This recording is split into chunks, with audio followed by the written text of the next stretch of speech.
All right, AP, here's sample exercise 2.85. We're going to be naming type 3 binary compounds. So we're moving on to type 3. We have two different tasks. One, name each of the following compounds, and two, from the following systematic names, write the formulas from each compound. So being able to go from a name to a formula and from a formula to a name. Go ahead and press pause now so you can attempt this on your own, because here come the solutions.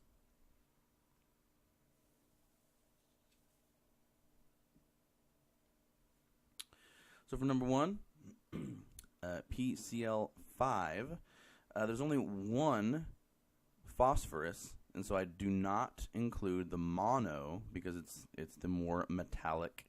It's the more metallic of the two. It comes first, and whenever there's one of the first listed atom, we do not say mono.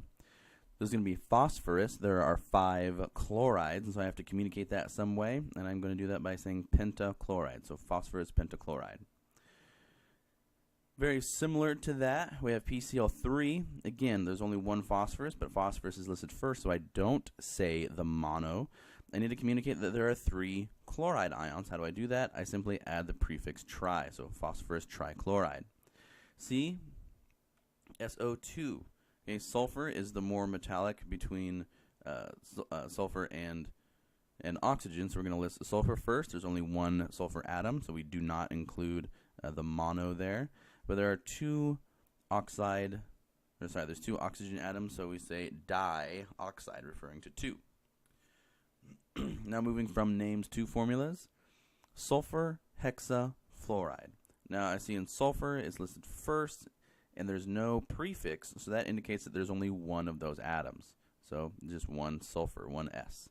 Hexafluoride. Hexa is a prefix referring to 6, so that means there are 6 fluorides, so SF6.